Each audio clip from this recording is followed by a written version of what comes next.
Girls, gays, and days, how we all doing?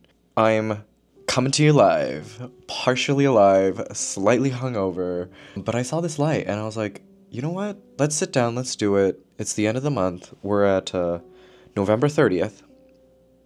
Oh my god, it's the last day of November. Perfect, okay, perfect. And I was like, you know what? Let's do it. Let's do the wrap up. So here we are. Hey, hi, it's your boy Nate. I read books because reading is sexy, and if you're not reading, you're not sexy. It's the end of the year. Get to it. This reading month has been interesting. Just like a weird, wacky mix of things.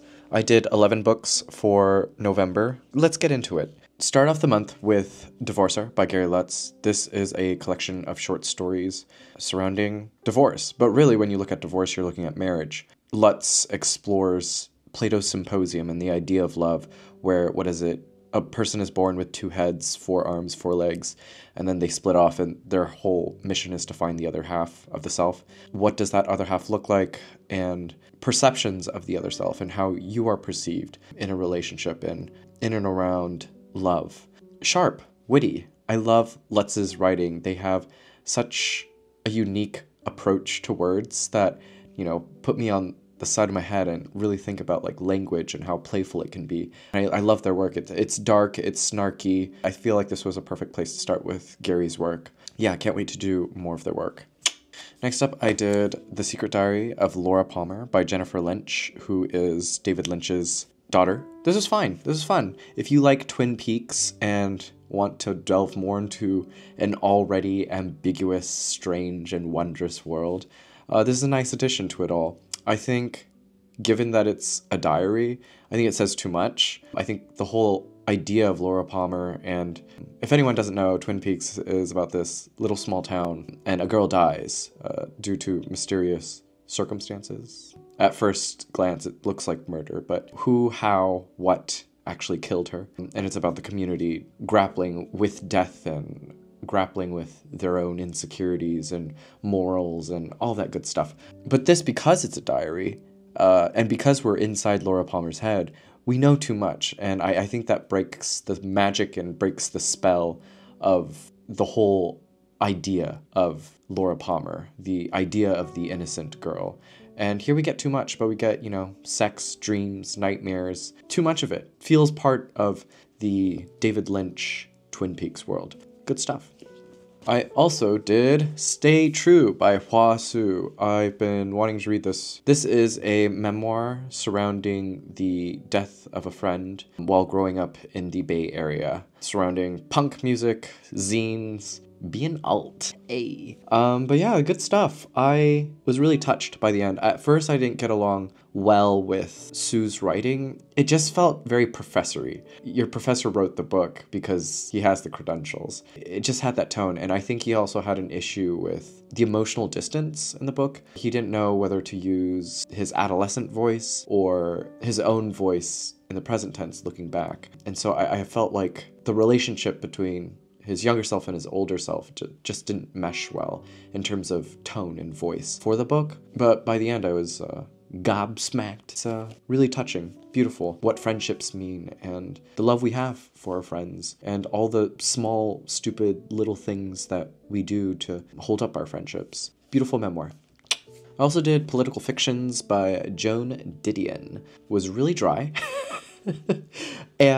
But interesting, because if Didion writes history, I will read it, because it just goes down easy. I love when Didion writes history. Yeah, but this is looking at campaigns, the image of the individual when it comes to campaigning. She's looking at Dukakis, Reagan, and Clinton as major proponents in how the shift of voting and the split of Democrats and Republicans and really looking at how fine that line was drawn, why there's such a great divide, which is so interesting because I feel like that was a conversation we were having when Trump was first elected, right? But it was something that Chuck Klosterman in the 90s, I think he was trying to write as well, about the sentiments of America and how why we're so divisive. But it predates the 90s. Didion is looking at like the late 80s and seeing how voting and and how the divide really started then. But really timely book. I'm glad I picked this up now after the election, and looking at how Trump managed his campaign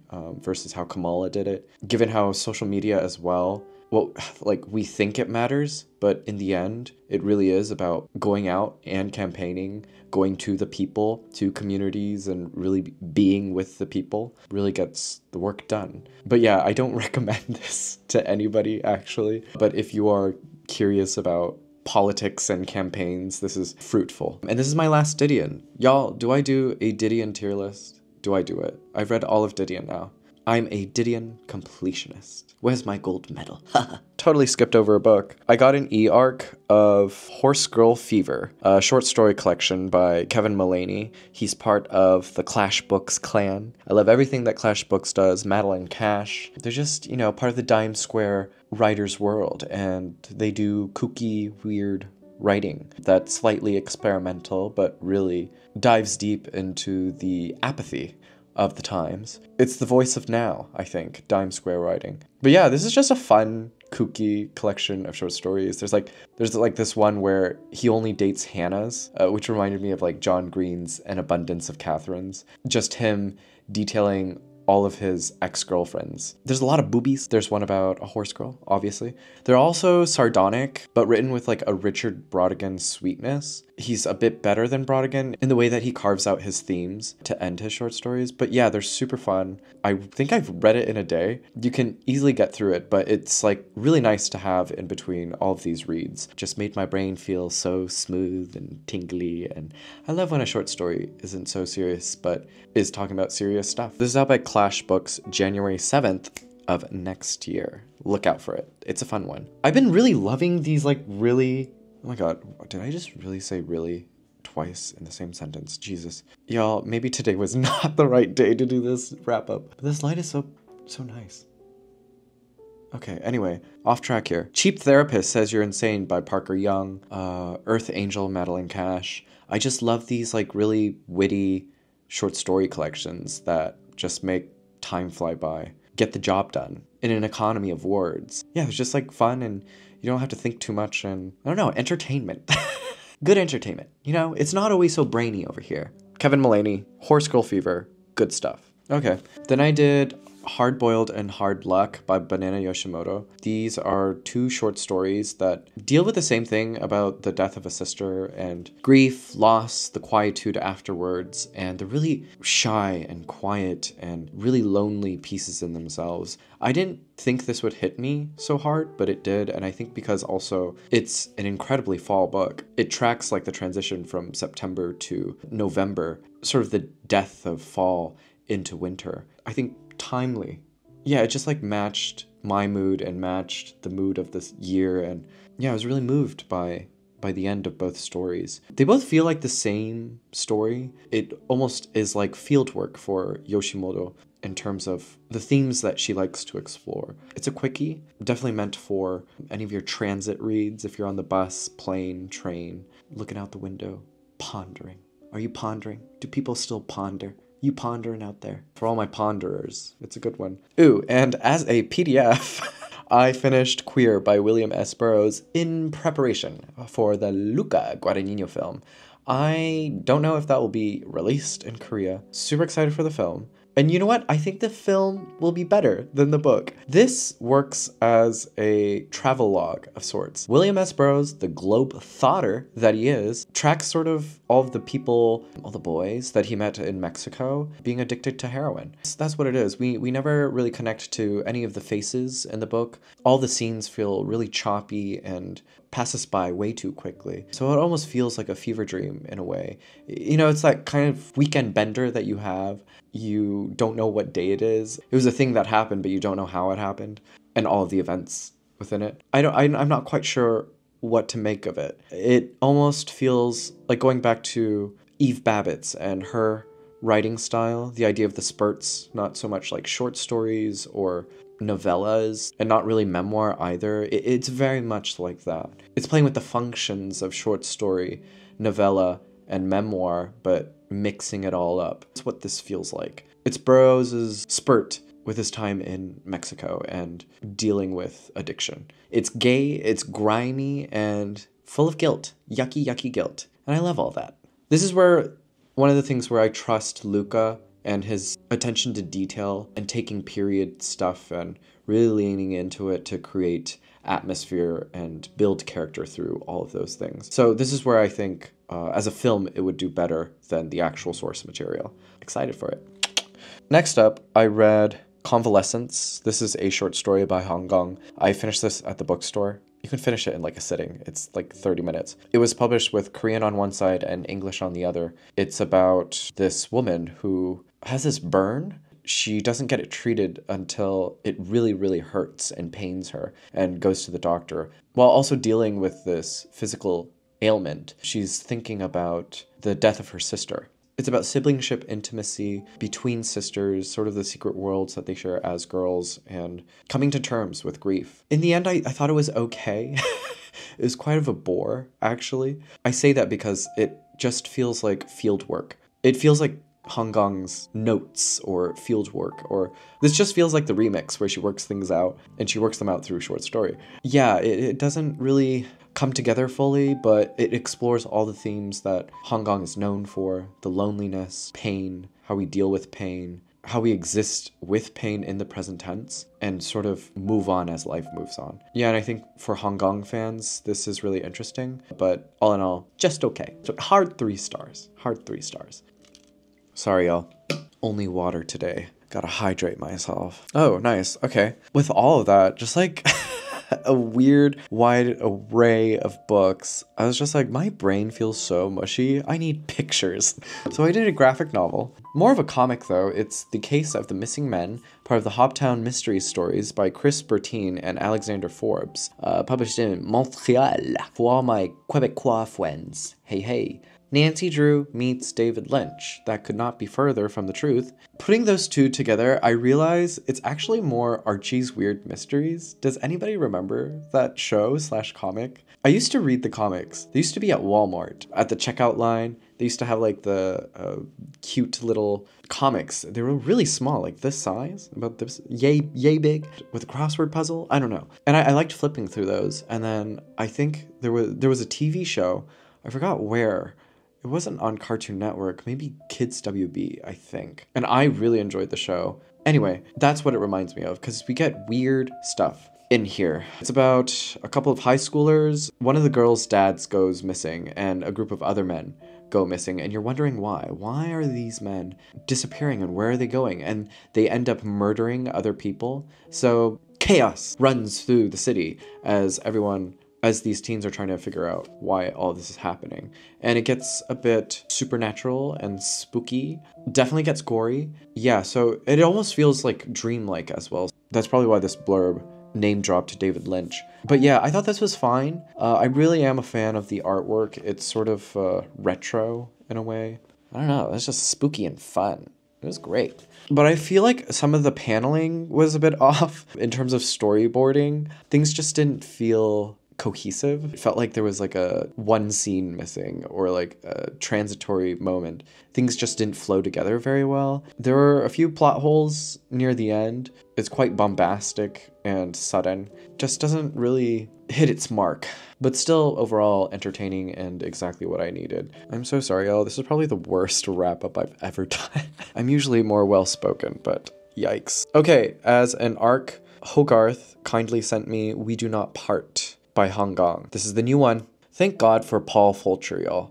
Apparently an author, but he, I think, speaks Korean. I think he's based here. Honestly, I need to be friends with him. I would love to know, like, what books he has on his shelves. He's a big, like, ARC reader, and he writes lengthy Goodreads reviews, but they're, like, good. They're so full of information and things I didn't even know about the book. Anyway, thank goodness he included the translators here, which Goodreads did not do. So whoever input this in Goodreads, do better. Do better. Translated by E. Yewan and Paige Ania Morris. Originally published in September of 2021 in Korean. We got the new translation, y'all. January 21st of next year by Hogarth. Okay, so this is about Kyung-ha. She visits her friend In-sun in the hospital in Seoul. But she sends Kyung-ha on like this mission to retrieve her pet bird all the way in Jeju, and while she's in Jeju, there's a giant snowstorm.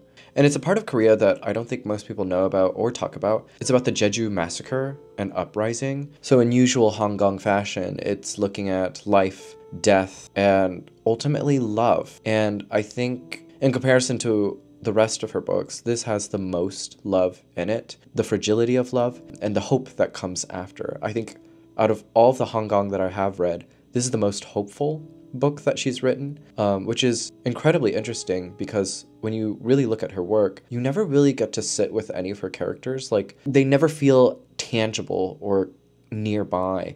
There's always this barrier or wall, this like gauze, an emotional gauze that you can never like penetrate the character. You can never touch them. They never feel tangible.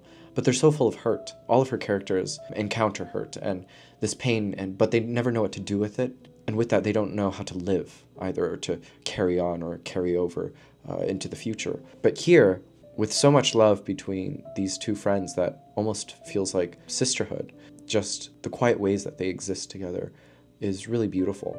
An interesting one. I don't know how I ultimately feel about it because it's very dreamlike. If you fall asleep in a paragraph and then, move on to the next paragraph, you don't know if you experienced a dream or reality. So you really have to pay attention. But in the end, I don't think it matters. I think there's always this blending of dream and reality that just speaks to each other. Dreams support our reality and reality supports our dreams. I think tied to the subconscious in some way. There's this like parallel teeter-tottering that occurs when we really do sit in the present tense. I think to be in the present tense means to balance, right? We're balancing the past and the future together in order to make sense of like now, at this moment, in this second. It's an interesting one. I think this hits really hard if you've read Human Acts, which is also about a massacre during the Gwangju uprising. So it's interesting in her work to see what she's working towards. And I think in her oeuvre, this is something really special. So do look out for it. It's a good one. Hogarth, January 21st, 2025. Also, as my last book of November, I haven't even done like a written review of it yet, but it is Gliff by Ali Smith. This is out by Pantheon, February 4th of next year, 2025, y'all. This was okay. Really sparked interest for me because it's Ali Smith and it's a dystopian novel. And I was just like, okay, Ali Smith, the wordsmith that she is, how is she going to pull off dystopian? Is it going to be cool? I love when writers write outside of what they're usually known for and the genres that they exist in. But yeah, it's about two kids in a brave new world trying to understand themselves and who they are in a world where industry and civilization wants to reduce everyone to simple algorithms and data. All in all, I think it was fine. And all in all, I think I'm just done with Ali Smith.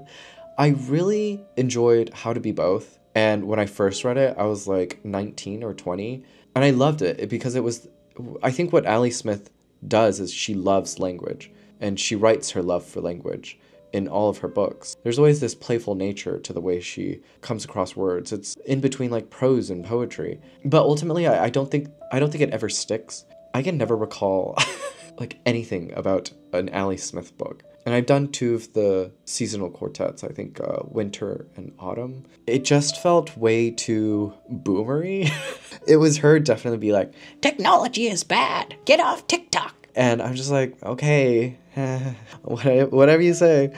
It just feels very much like Ali Smith on her high horse, looking down on kids and being like, y'all need to read more. But yeah, I don't know. But fun. It had such a gripping end. I really loved the end. In the end, it really is about language, the beauty of language, done in, good old Ali Smith fashion. Yeah, the love for language that we must have, I think speaks larger to this theme that I've been picking up where language is so important. When you love language and read enough of it, really do end up get to speak for yourself because you create affinities to what you want to say and how you want to say it. Goes back to Didion. We tell ourselves stories in order to survive. Yeah, it really is about survival. The love for language is survival. Is that a beautiful way to end my wrap-up for this video? Because, yeah, I mean, all these books and all of what we read is really about the love for language and the love for stories and how we tell them. Anyway, I'm so sorry. Woo! I'm gonna have a field day. 40 minutes, y'all. I talked for 40 minutes. Yikes. All right, y'all, that's it. Let me know what you read in November. Any good bangers out there? Let me know. I feel like I've been reading a bunch of like hard 3-star stuff, so I want some good stuff. Who's got the good stuff? Give it to me.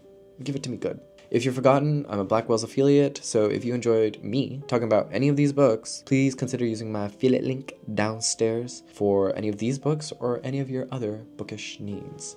And as always, be well, do good work, keep in touch. I think these wrap-up videos perform better if I'm like in my thumbnail, so I'm gonna thumbnail myself. Here we go.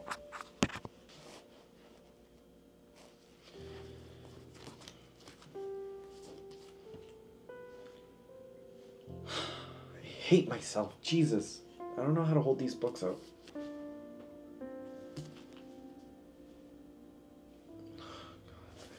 I don't know. I hope one of those work. Okay.